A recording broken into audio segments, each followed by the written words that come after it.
Ayoko na. Ayoko na. Kunin mo na ako. Kunin mo na ako. Nasaan ka? Nasaan ka? Bakit ako?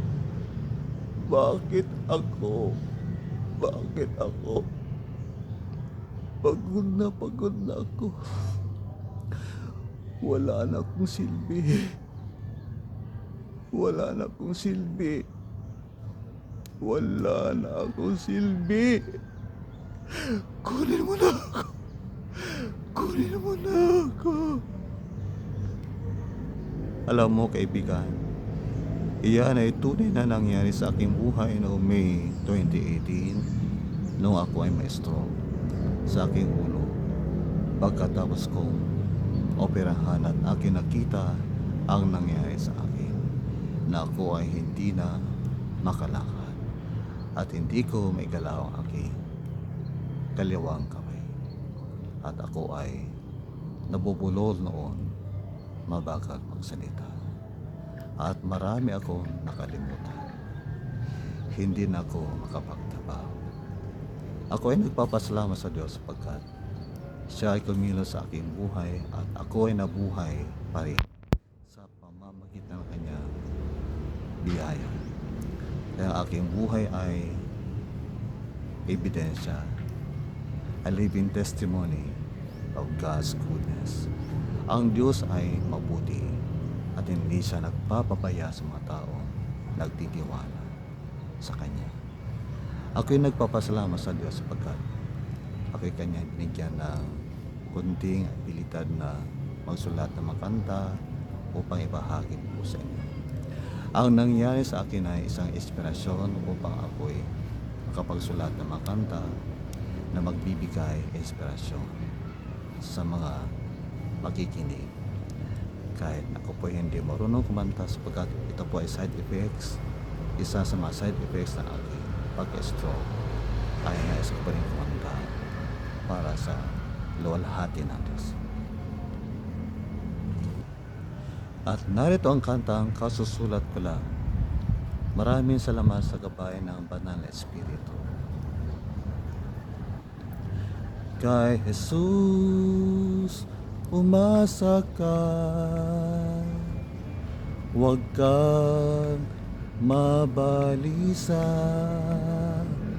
Siya ang iyong kanlungan at kalakasan. Manalig ka, tutulungan ka niya. Ilagak mo kay Jesus ang iyong problema, aalalayan ka niya. Di ka nag-iisa, huwag kang mangamba sa Kanya, magtiwala ka. Ilagak mo kay Jesus ang iyong problema, aalalayan ka niya. Di ka nag-iisa, huwag kang mangamba sa Kanya, magtiwala ka. Kay Jesus umasa ka, huwag kang mabalisa. Siya ang iyong kanlungan at kalakasan. Manalig ka, tutulungan ka niya. Kay Jesus umasa ka, huwag kang mabalisa. Siya ang iyong kanlungan at kalakasan. Manalig ka, tutulungan ka niya. Manalig ka, tutulungan ka niya. Kaibigan, manalig ka kay Jesus, tutulungan ka niya. Siya ang aalalay sa iyo. Huwag kang mabalisa. Ilagak mo sa Kanya ang iyong kabalisahan, kabigatan, karamdaman, kabiguan, kasawian, pagkatalo sa buhay at iba't ibang problema personal, problema sa relasyon, problema sa pamilya, problema sa trabaho, problema sa iglesia, problema sa institusyon na kinabibilangan mo. Sa Diyos ka magtiwala ka.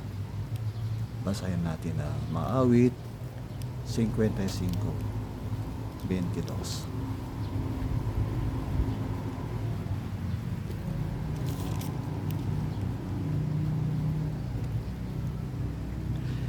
Iatang mo ang iyong pasan sa Panginoon at Kanyang aalalayan ka.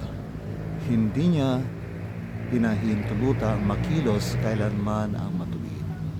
Muli, iatang mo ang iyong pasan. In other translation, yan ay ibigay mo sa Panginoon. Ang iyong pasan. Give your burdens to the Lord. Give your problems to the Lord. Give your cares to the Lord, and He will sustain you. And this is supported by 1 Peter 5:7.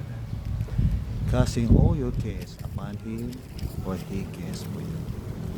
Ilagak mo yung kabalisahan sa Panginoon sapagkat Siya ay nagmamalasakit sa iyo. Kaibigan, umulan ngayon. Ganyan ang buhay.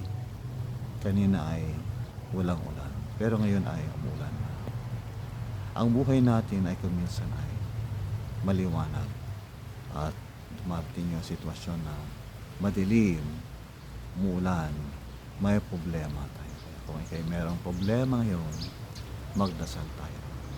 Panginoong Diyos sa langit, Ikaw ang aming kanlungan at kalakasan. Ikaw ay mabuti sa lahat ng panahon, tapat magpakailanman. Mahabagin ka, mapagmahal, Diyos na umaalalay, tumutulong, Diyos na nagmamalasakit sa amin. Panginoong Diyos, tulungan mo ang kapatid na ito, nanay, tatay, kuya, ate, uncle, auntie, kaibigan na may nagdadaanang problema. Inyo siyang pagalingin mula sa kanyang masakit, palakasin sa kanyang kahinaan at inyo siyang bigyan ng kapayapaan, kagalingan sa kanyang pusong nasaktan at bigyan niyo siya ng gabay, suporta, araw-araw. Tulungan niyo siya, Panginoong Diyos. Yakapin mo siya kung siya ay umiyak.